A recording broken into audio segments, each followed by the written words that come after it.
But today we're going to be making Plav. And before we start, I just want to tell you a little bit about me and a little bit about our son.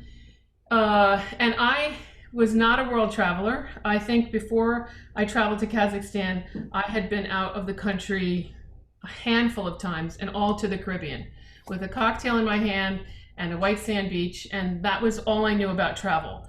And before that, before my adult years, my family maybe we traveled to seaside heights every year, and that was the extent of our vacations. So I was not a seasoned traveler. I hadn't been out of the country, and except for the Caribbean countries, I hadn't even been to Canada. And I got a passport because we decided to adopt, and Kazakhstan was actually one of the countries that would allow a single woman to adopt.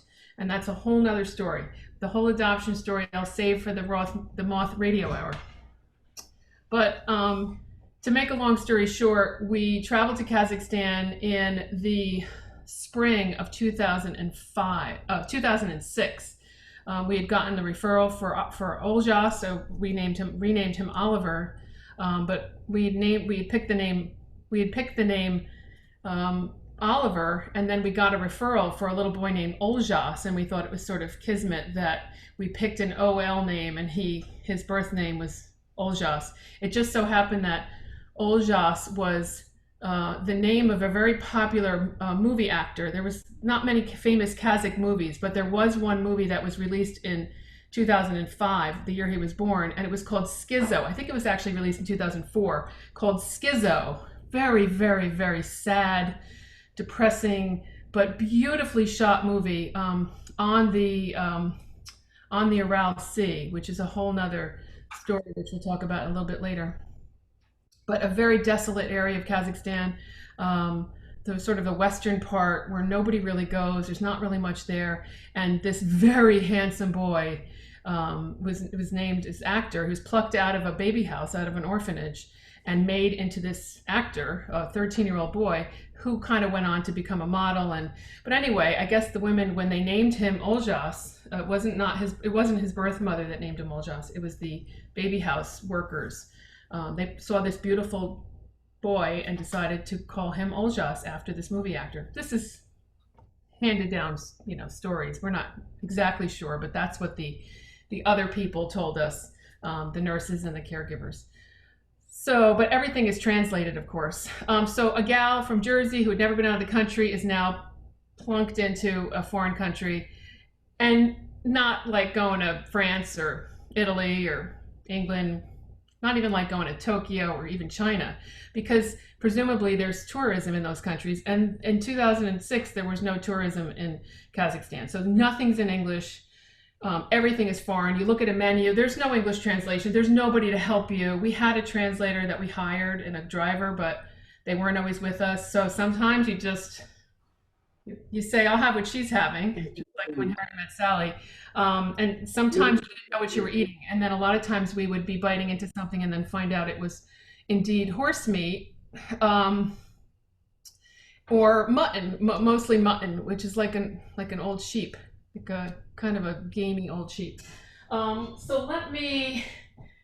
this is a little, see if we can get too hot. So the one thing that I did eat consistently was something I learned was called Plav. And I thought, okay, well, I know what Plav is, Pilaf. Look, I'm gonna get some of the ribs for lunch, okay? Somebody's getting Plav for lunch. Let me just make sure everybody's muted. Sorry about that.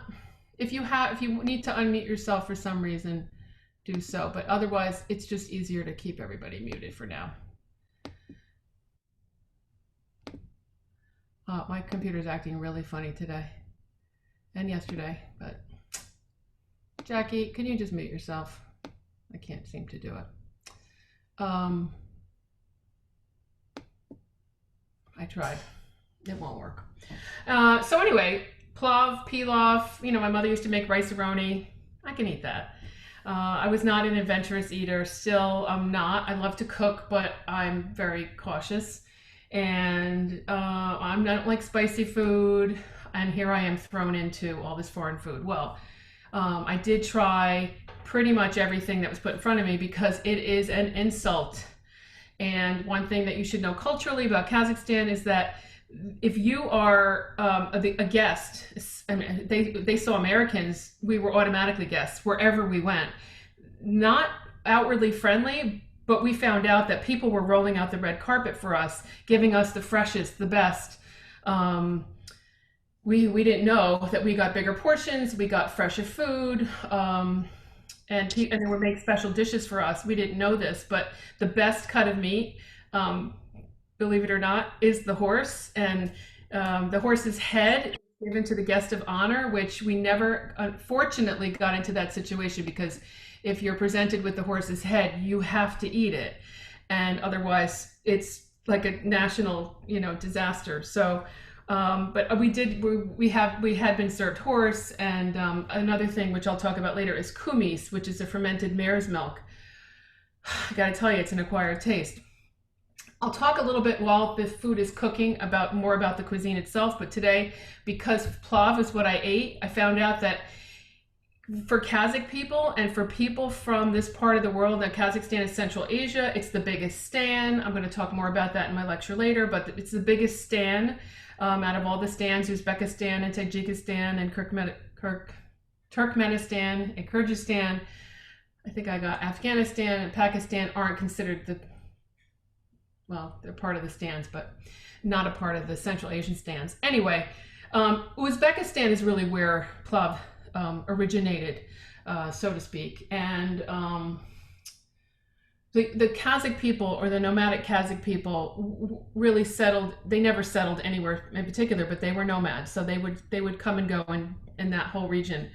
And some of the variations I'm going to talk about later too with plav. And if pretty much every culture in every country has some kind of dish that is a variation on plav.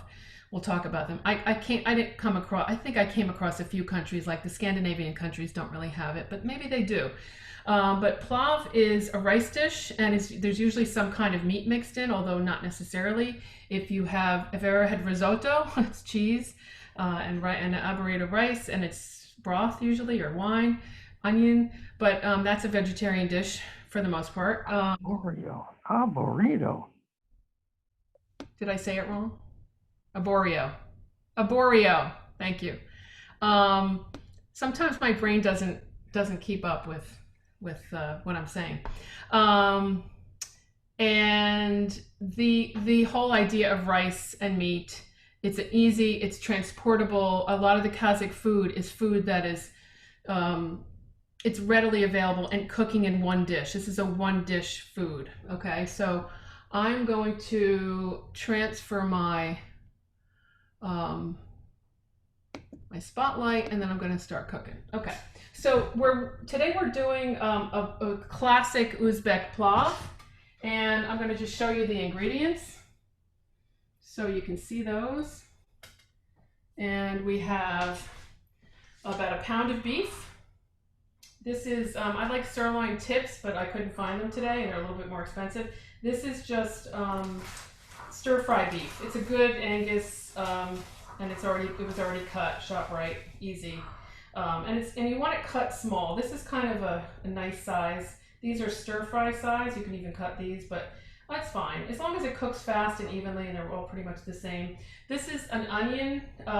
This is 1.5 onion slice. I'm not gonna actually slice that other one. And the reason there's a little trick to onions. If you cry a lot when you cut onions, I like them sliced. So if you cut them this way, and then you just kind of slice them on that half moon. I like the onions on the smaller side because they caramelize a little bit better. And so while we're talking, I will get the onions in and start cooking them. Some people like to, I'm just going to use a little bit of olive oil and get that started. I'm not going to use too much. This is going to make a big sizzle because I'll tell you why in a second. You have to shout over that, right? I'm going to cook this down a little bit because, and traditionally Kazakh Well, the reason why that made it sizzle is because I soaked the onions in water first to take a little bit of the tang out. And also, if you put them in water as you're cutting them, they're not as oniony, but they're not going to cry. And so that's why I do that. I also, this is another little trick for my Kazakh friend, is to add a little bit of the cumin while you're bringing this down on a pretty high heat. And that's just going to help the flavor, and it's going to kind of toast your cumin. A lot of people, and the Kazakhs call cumin zira. Zira. We're going to watch a video of the Kazakh. This is the recipe. My Kazakh friend, Asel, who we couldn't quite figure out the timing on. Kazakh is a half a day away, so they're, what time is it now? 12:46, it's the middle of the night there. So I'm going to just let that cook for a while, let that cook down, and what am I going to do next? That's going to take a little bit of time. Okay, so let me spotlight back on. Actually, you know what I'm going to do? I'm going to start showing. I'm going to show you in, not in real time, but in Kazakh time. I'm going to show you while the onions are cooking. I'm going to start showing you the video so we can get through those and you can see them. This is my friend who is in Kazakhstan, who's been kind enough to help me out here. I'll explain how I'm friends with all these Kazakh people in a minute. There we go.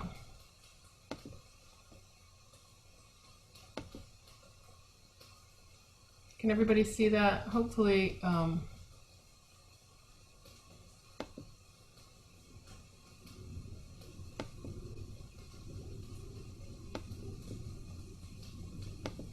okay.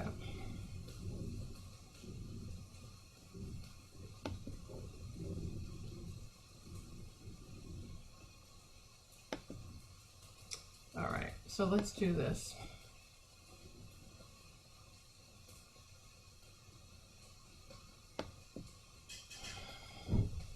What is going on today? There should be an on button on this. This is...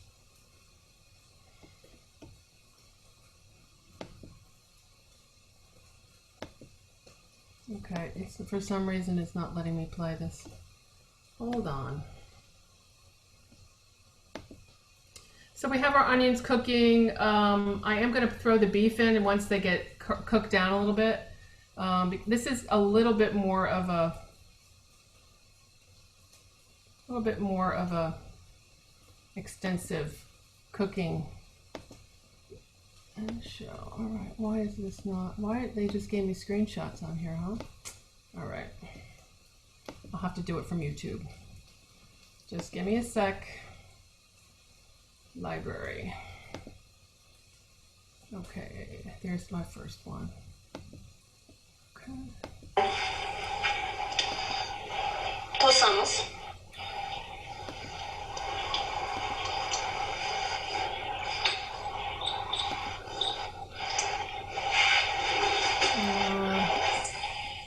All right, it's not letting me for some reason. There's some kind of Okay. Hold on. So on the first video, she's explaining that she had all the ingredients. So the rice needs to be soaked in a hot water, 140 Fahrenheit hot water, in a salt water without washing it. The reason that is, so when we make rice, it's not gonna be very sticky. That's why we are putting in a hot water and with salt. And the other reason, I'm gonna just start over. Here we go.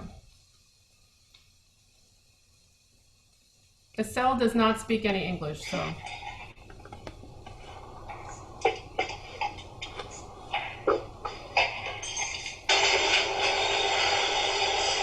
Сәлем қазақ қауым. Бүгін біз дәстүрлі палау дайындаймыз. Палау дайындау үшін бірінші біз күрішті тұзды суға саламыз. Тұзды су болу керек. Судың температурасы 60 градус болу керек. Өйткені осындай температурада күріштер біріне жабыспайды. Өйткені күріш суды жақсы алады. Бірінші су жақсы, сапалы болу керек. Өйткені бірінші судың дәмі күріште болады. Енді палау дайындау үшін бізге күріш, ет, сәбіз, пияз, sarımsak, бұрыш, тұз, май, зира керек. Қазанға су, қазанға май құямыз.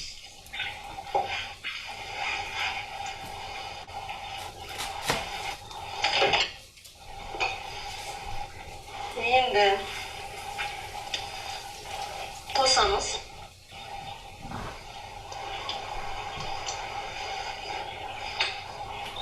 So she's heating the oil in the pan, and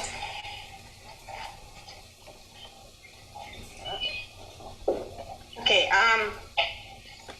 so on the first video, she's explaining that she had all the ingredients. So the rice needs to be soaked in a hot water, 140 Fahrenheit hot water, in a salt water, without washing it.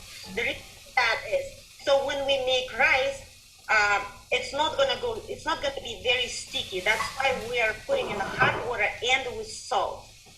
And the other reason is later on when we wash the rice, we're gonna be washing it very gently, just kind of rinsing it very well, so we don't kind of damage the structure of rice, so it's not gonna get very sticky. So that's the whole reason. And then this is like must do thing for Plav. So everyone has ingredients, right? Meat, carrots, onion, the full head of garlic, chili pepper, and then the seasoning zira. If you have it, it's good. If you don't have it, you don't have to. And the oil. Oil can be any oil: vegetable oil, corn oil, grape oil, any oil. So you can preheat now your dish, and then put oil. And then one. okay. So that's kind of where we're at right now. That is Gulmira, and she's my interpreter. And my friend in Kazakhstan, she is, these are friends that we meet at our cultural camp every year in the United States, and we've become very close friends with them. It's quite interesting. There's a little funny story about a cell in the kitchen. She's actually using the kitchen of Gulmira, who's apparently she didn't have a functional kitchen. People you'll find in Kazakhstan are either living just above the poverty line. The average person, we'll talk in my next talk about the cost of living and everything, but a lot of things are out of people's reach financially, and then there's a lot of very wealthy people too. But this is an everyday kind of dish for somebody. So I'm going to go to the next video.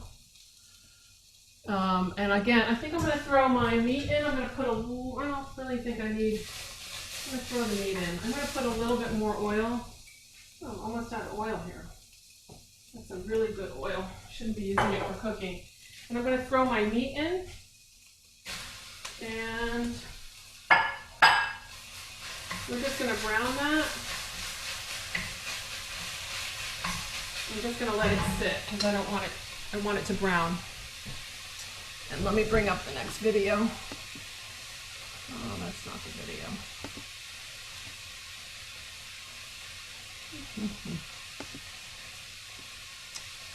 All right.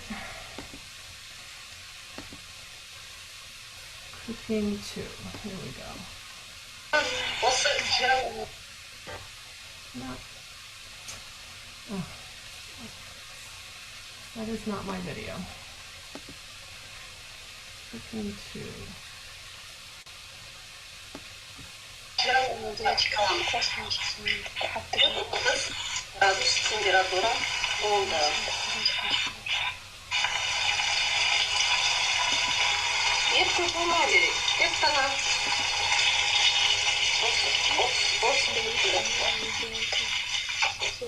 So this is just what I did. I just put the meat in.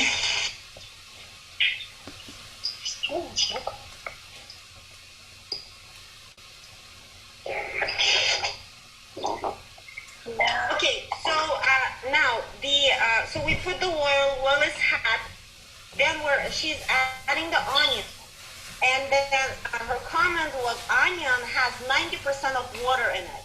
So then we start frying on medium-high temperature. We start frying until it gets golden color. So after it's golden, we're gonna put the meat on top.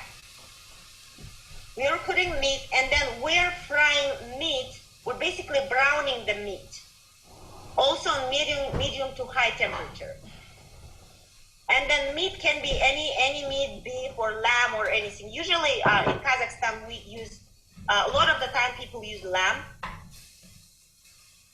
But in Kazakh, since we always use beef, Asil is using beef right now. Okay. All right, so that's pretty basic. We have our meat in, and now we're going to go to the next step. Does anybody have any questions so far? There'll be a thunderstorm warnings for here. All right, well, we'll keep that in mind. So far, it looks like blue sky here, so we'll see. Let's see, what am I doing? Sometimes. You probably said earlier something about your cap, but I wasn't. Whose cap? Your cap that you're wearing, is that from Kazakhstan? My cat. I thought you said my cat. Yeah, that's this is a Kazakh hat. It's actually a little bit more of a Western hat with the brim, because, but it's the felt hat, which is a popular kind of craft there. See all. That's not mine. Ugh, come on.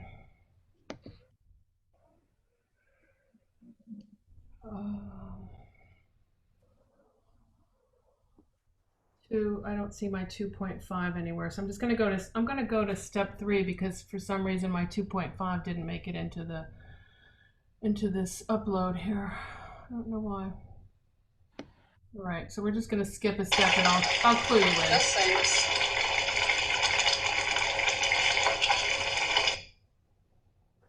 You know what? I'm not going to do that yet, because I actually want to get you caught up first. So we're going to put our meat's pretty much cooked. Can you let me spotlight that? Let's get up to speed here. Our meat's cooked. We're going to add this is zira or cumin, and we're going to add, if the recipe calls for a teaspoon and a half, I like more of cumin, and you can add that to taste. Some people don't like it. I also don't add a lot of salt in the beginning, but just enough. And pepper, I like a coarse pepper, but we're also going to add our carrots at this point. And we're going to move this along.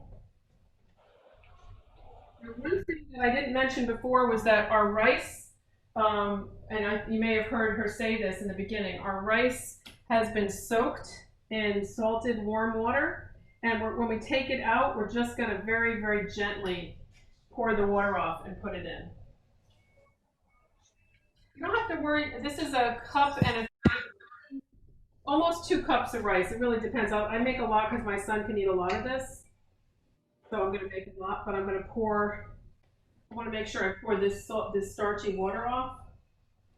And I'm just going to add this is about 2 cups, but the recipe is a cup and a half of basmati rice to a cup and 3/4, but you can cook it's not worth cooking a pound of beef for less than a cup and a half of rice. So we're going to mix that up. And here's the key. We're going to take a bulb of garlic, and I'm going to peel that off. I just washed it, but there's still this kind of yucky part on the top. And we're going to take it, we're going to maybe cut a little bit of the bottom off, but we're going to put it in with the paper, and we're going to put it right on the bottom. We're going to bury it. Not just the clove, but the whole bulb of garlic. And the other thing we're going to bury is this is a shishito pepper, but you can add any kind of pepper you want. If you want to leave the pepper out, if you don't like hot, you don't have to use it. My son actually doesn't like it, so he doesn't have to know, but I like to add a little bit for a little bit of heat. And then your rule is I'm gonna do 1 cup. So 2 cups per cup. 2 cups of water. You can also use broth. So that's for the 1 cup of rice. And I don't have a bigger measuring spoon. There's another. You just want to cover it. You don't want it swimming in too much liquid. So this is probably not enough. I want to make sure all my ingredients are down. And I'm going to add, they say like a half an inch to cover. So I'm going to leave that out. I think that's enough. And I'm going to press everything down maybe a little bit more. And I like to bring it to a boil and then cover it low. There's another trick that you'll see, we'll see in a little bit, but we're going to just get that to a boil and then turn it low. Ah, okay. Let me put the spotlight back on me. Michelle, I like your stove. Thank you. It's a KitchenAid. I used to have a kind of a fancy schmancy one, and it seemed to not, the oven was too,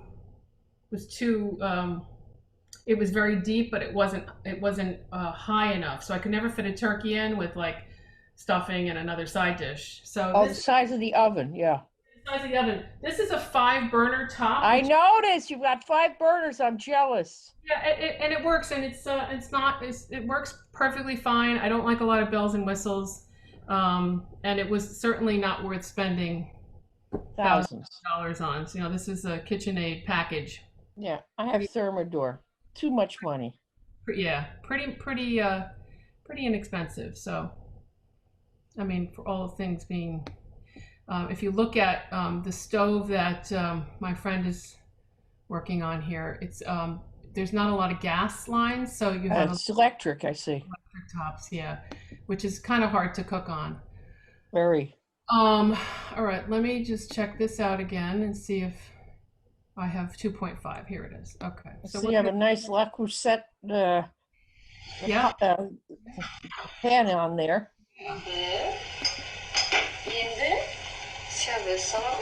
Okay, here we go. So now she's just done what I did. She put the carrots in. So she's got the meat in, cumin. 그리고 지라 이렇게 한번 солушын көбі зираны қоспай жай зирасыз балау дайындаған. Енді осы. Okay, that was a short one. And now I'm going to show, now we're going to be all caught up here. All right, so that was 2.5. Now we go to cooking 3. Болса, қасы немесе қаяқ шағаларды осылай жасаймыз.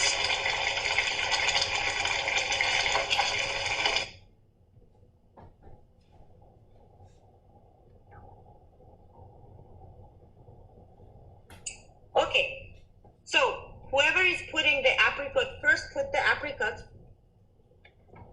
and then put the rice. And then on a water level, I know many of you will ask, how much water would I add? So just please make sure that after you add your rice, it needs to be covered with water. It needs to be on the water. So if your rice is more than water, then you need to add hot water, the same hot water. Put it on a high temperature for a few minutes, for maybe a minute or 2 until it boils, and then put it on a low. And now the next video will be very interesting. I want you to pay attention what she does on the next video. Okay, so let's stop the share on that. Okay, so I've just turned my heat, I've covered, it came to a boil, and I've turned the heat down. The important thing is in Kazakhstan, the Kazakhs were herders and they raised sheep I just want to make sure I'm spotlighted here. The Kazakhs raised sheep. Their cuisine focused on the meat, whether it be horse, mutton, camel, even cow.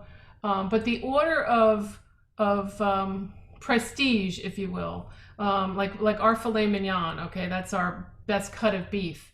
Their lowest is sheep. Okay, a young sheep versus an old sheep.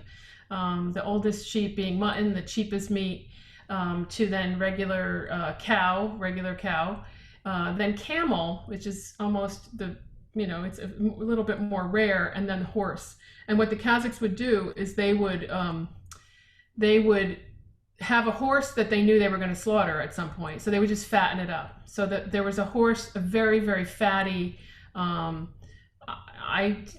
thought stringy and gamey, and I knew I was eating horse, but it was, so maybe it was in my head. But another time I ate horse and didn't know I was eating horse, and I tasted that. I thought it was beef. I thought the beef was off. It was in a chopped form, like chopped beef. And I thought, this is the weirdest chopped beef I've ever had. And then I found out it wasn't chopped beef, it was horse.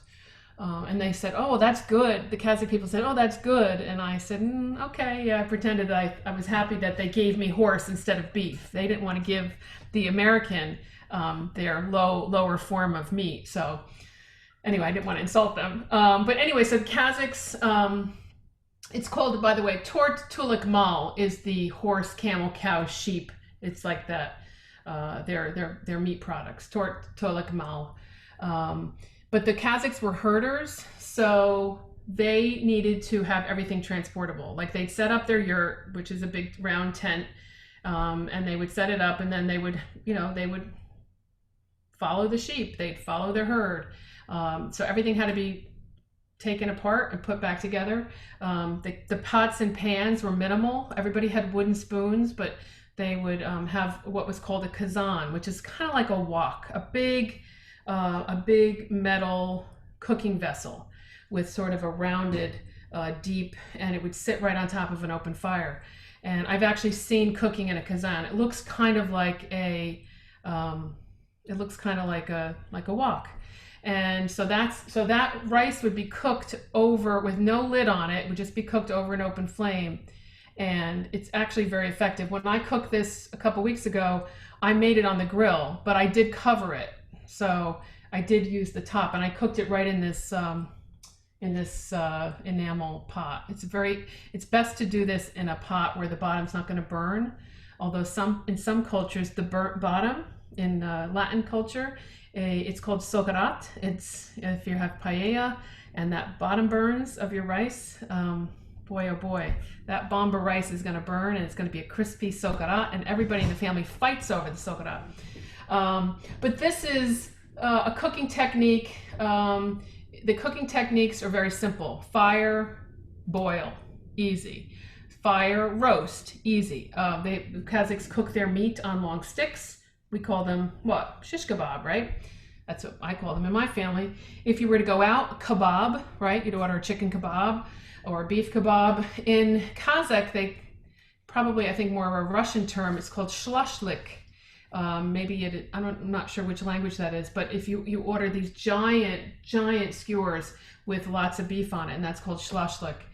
But your food is cooked over an open fire, or roasted on a stick, or in a kazan, and that's really traditional nomadic kind of cooking. Think about like a campfire, right? So it's usually an iron kazan. It's Kazan. And then the other thing that Kazakhs do is they have something, a dasturkhan. Dasturkhan is a low table. So if you look in certain cultures where people are sitting on the floor, in Kazakh, your meal, you'd be sitting on a pillow. Usually the entire inside of a yurt is covered in beautiful rugs, and so the rugs can be rolled up. They provide insulation for the cold nomadic steppe of Kazakhstan. Kazakhstan is a very extreme country. It's either really, really cold or really, really hot. Summers can be like you know, 85, 90 degrees. Very, very dry, hard to grow things. And that's the reason why this is kind of simple things. Onions, they last a long time. Carrots. The carrots in Kazakhstan, the soil is not rich like we have it. It's a very, I want to say sandy, but it's not a very rich soil. So things that grow, root vegetables will grow, but they're very short. So you have very stubby, short things. So you'd never have a carrot that looked like a carrot. It would be like a whole carrot. It's like that big. So we go to the vegetable market. A lot of things that were imported from more fertile countries, but I never saw really great looking vegetables in the markets. And everything is when we went shopping, things were they call them like there's a name for it, but they either have a Walmart kind of store, which is called the Zoom store, where you could buy anything from makeup to a bottle of French wine to lipstick to, believe it or not, a package of imported, it was in the imported section, ShopRite spaghetti. I thought that was kind of fun. ShopRite brand in Kazakhstan. In the imported section. And I think I must have paid about $6 for a pound of spaghetti, but I was so happy to see the ShopRite brand. I was like, this is home. We did live there for 2 months in the spring of 2005 when we adopted our son. We had to bond with him and then go to court, and we traveled around a little bit, and then we went back to court, and then we got him, and then we had to stay in country. We had to travel in between different towns to where the embassy was, and then finally traveled home almost 2 months later. So we kind of got to know things. But one thing that we did not have a lot of food-wise, there was not a lot of chicken. I think it may have been the fact that we were there during the avian flu, and chicken was not available. There was fried dough. Every culture has a fried dough dish. And the Kazakh culture fried dough is called barsak, and it's basically, you can make it real easily if you have pizza dough. It's just like pizza. It's like fried dough, like a zeppeli. Not a zeppeli. I don't know. Every culture has fried dough balls. So that was something that we need a lot of. Also, I think I mentioned kumis. So aside from, it's a meat and dairy country. So they have the meats, and then they have the dairy. And the dairy consisted of sut, which is boiled milk. I'm lactose intolerant, but you can't tell a Kazakh person that. So I just had to taste it and deal with the consequences. When I was given a cup of fermented mare's milk, which is an honor to a guest, to a foreigner, to somebody you want to show them your culture, this is the highest honor, to get a bowl of kumis. And it's fermented mare's milk. It tastes kind of like really sour yogurt, and it has an off aftertaste, like a little smoky. It's very, very strange, and I can't say that I recommend it. Another weird thing was something called kurt. And kurt is a dough, not dough, it's a dried cheese ball. So think like, I don't really know what to liken it to. It has like a cookie kind of consistency. If you've ever had Parmesan crisps that is just the Parmesan cheese, but they have like a crispy, for gluten-free people, it's kind of like that, but not good. It really had no taste. And then the other thing, everywhere you go, it's tea. It is a Muslim country. It's about 70% Muslim, but not, people still drink, not too really excessively, although wherever you go, there's business people that do that, but it's more of a tea country, and there's a tea ceremony introduced from China in the Silk Road. It's one of the highest consumption of tea in the world, and they have there's a real ceremony that goes with tea. And there's all different kinds of little weird cultural things. Like, for instance, if you go to somebody's house for tea and they pour you a whole cup of tea right to the brim, they want you to leave. In Kazakhstan, it's all about the ceremony. The less tea that's poured in your cup, the more honored of a guest you are. So you're getting a very not so subtle hint if they pour your cup to the brim. They also use, even the poorest people have china. They have bone china. They have, usually it's kept in a case or a trunk or a cabinet.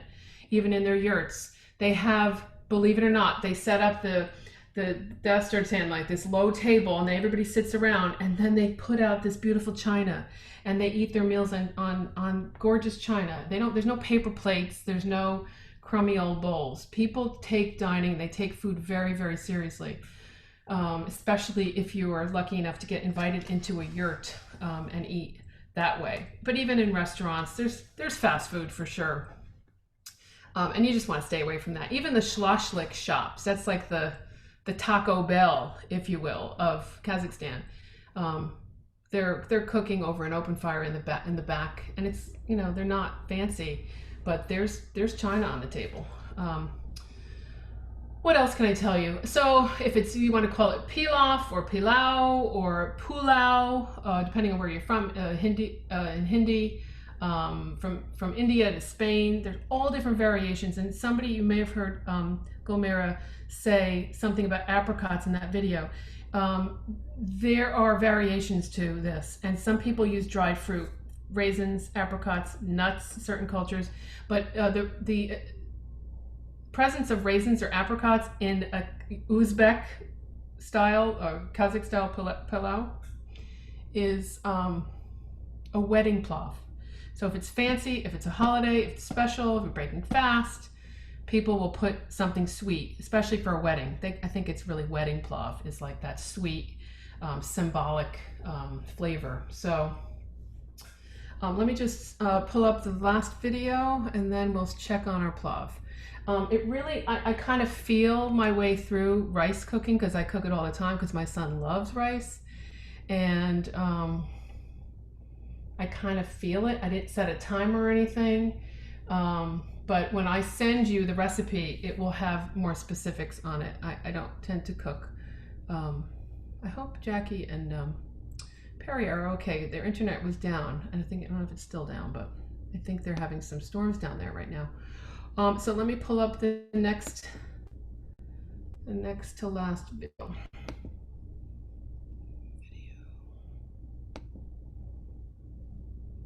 That was 3, 4. This is an interesting little spin that she does here.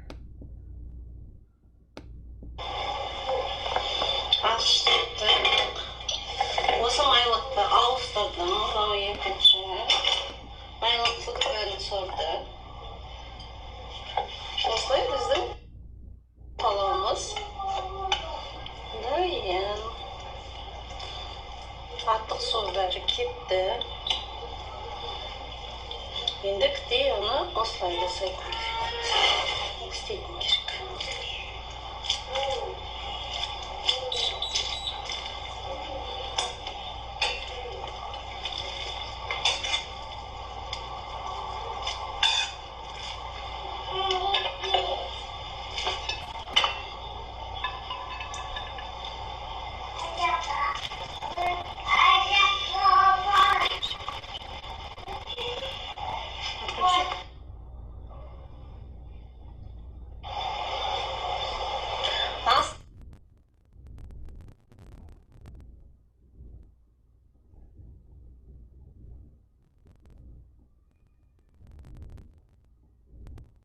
Dayın, palamız dayın, salat palavga, az demde olsun.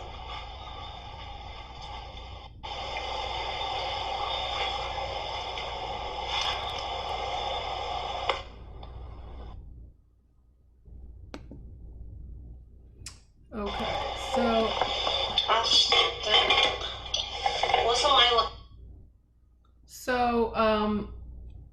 Ауыстырдым, мынау екінші. Майлықтықпен сорды.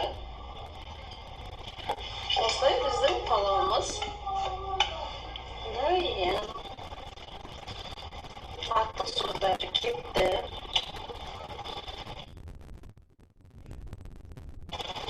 birlikte ona pasta desek. Okay.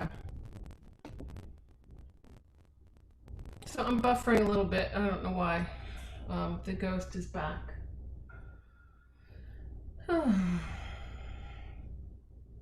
Let's see. I don't know if the storms are coming, but let's check on our Plav.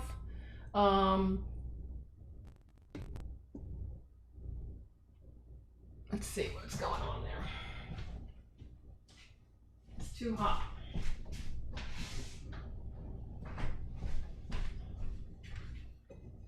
Yep, okay. All right, we're almost there. See that?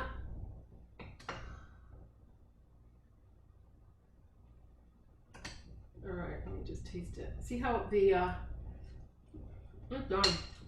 Yep, it's done. There's no liquid left, and it's nice and fluffy. That could have been down there a little bit more. You really want that garlic to infuse flavor-wise, but that looks good. I can hear it. There's a little bit of a sizzle, but I'm going to shut it off because the rice is cooked. Basmati rice cooks very fast, and I will plate that up and do the old taste for you, because you know it's always fun to do that. I can eat it, and you're all sitting there going, "Oh, I wish I could have some." But I just want to tell you, different kinds of Plav. I was just talking about the symbolism for like the sweetness. A lot of cultures have that. Plav is typically cooked by men, so you get into a lot of arguments with women and men over who's cooking the Plav. And I don't always know what they're saying, but when I see a man and a woman arguing over a kazan, it's usually somebody's taking charge and somebody doesn't like the way somebody's doing it. So maybe it's the same as like barbecue, like in American culture. So different kinds of Plav. Pilaf. I talked about risotto, pulao in Indian cultures, Bangladesh, India.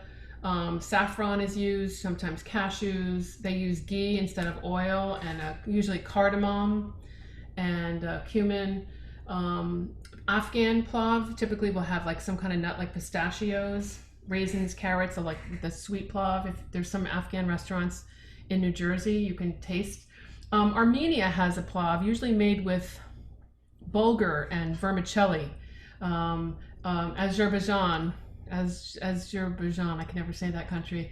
They make a Plav with saffron, similar to paella, but with bulgur and vermicelli. I'm sorry, did I just say, I said that was Armenia. Azerbaijan is chicken and saffron. So it's a nice dish. I actually had a Plav made in Kazakhstan when we were in Almaty, which is the capital, or the former capital, Alma-Ata. It's the big city there when you fly in usually. Now you can fly into the new capital. But I did have chicken Plav there, which is very unusual. And I said it was the only chicken I had in 2 months. And it had carrots and onions, and it had sliced almonds, which I thought was delicious. So you can do it any way you want. Persians take Plav very, very seriously, and there's 4 very, very distinct ways to cook the rice, each with a different name. I'm not going to get into that now. Arroz pilau, a Brazilian Plav, is with shredded chicken and rice dish with, I think, broccolini. Let's see, what did I miss? There's a Greek version of Plav. And most interestingly, there's a Caribbean. Caribbeans make, people from Caribbean countries, there's all different kinds of influences. If you're Haitian, Trinidad, Guyana.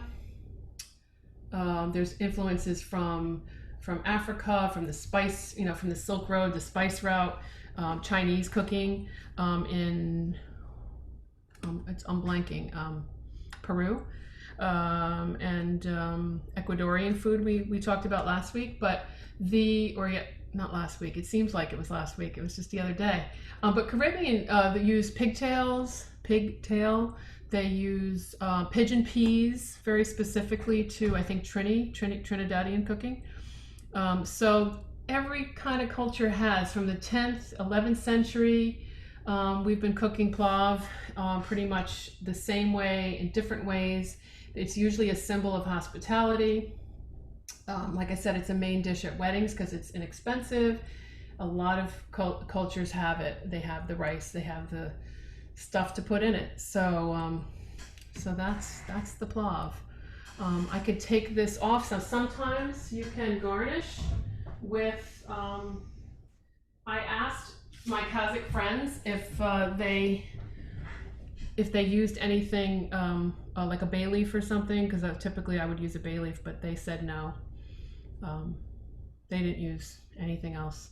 But if you're making it, you can make variations. Think about an Indian. You could use star anise, cardamom, coriander seeds. I mean, but I do like dill, parsley, dill. I just like something green, so I'm just going to garnish it with some dill rather. And this could just be served. A lot of times served with a cold salad of tomatoes. In fact, tomatoes, cucumbers, and some onion. And it's a very, very simple dish. Let me just change the...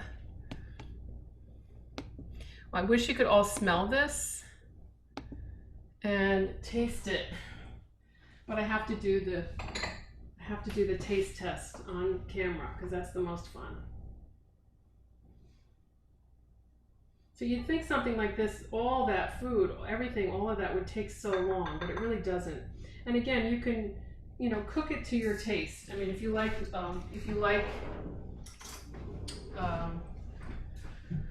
what do you call it? Cumin, zira, as they say in Kazakh, zira.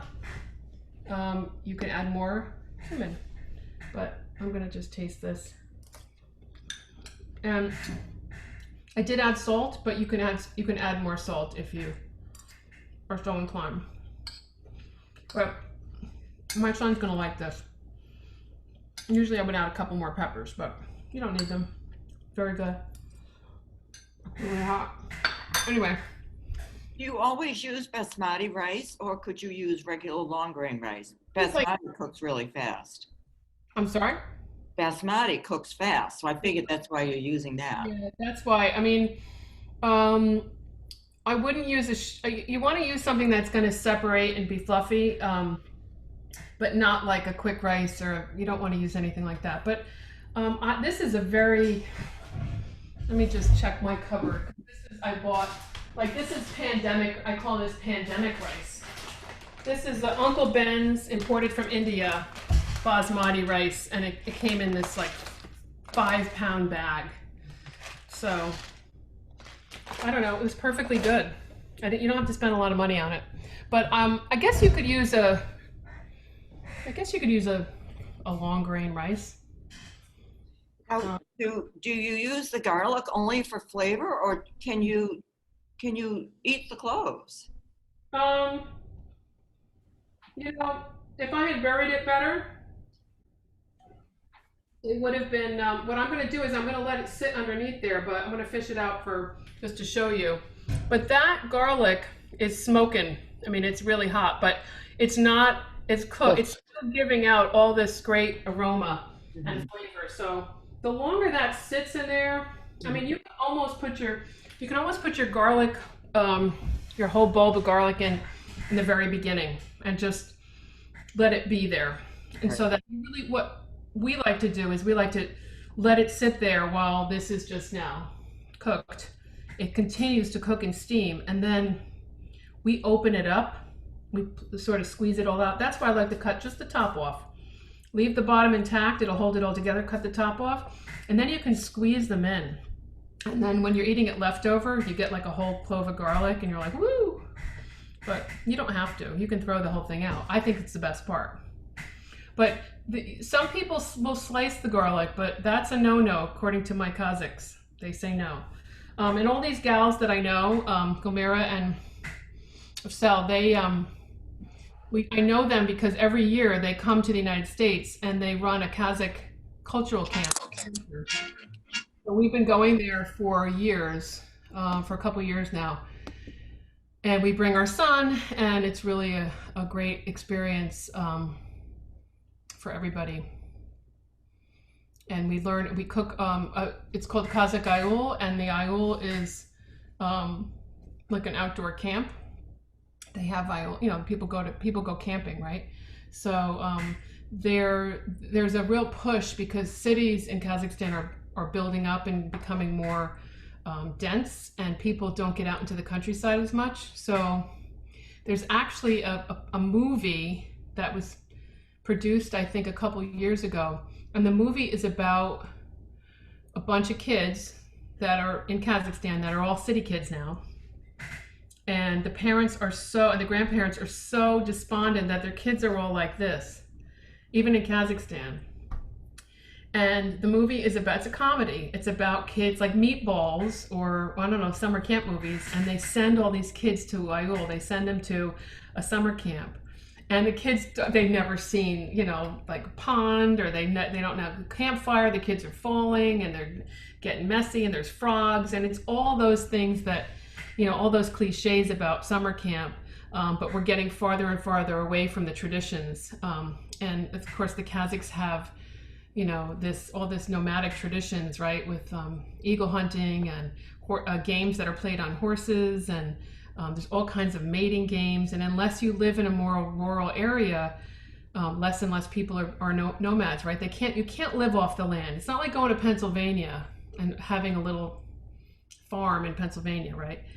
It's not like that. If you go to the country in Kazakhstan, it's not fertile land. You can't live off the land unless you're a herder, unless you're a nomadic person that can kind of go where you need to be weather-wise, and you're traveling. You can't set up your little getaway. So it's a little different, a little difficult. But so anyway, I'm going to have my lunch now. Anybody wants my address and come over for some? I have plenty. Does anybody have any other questions?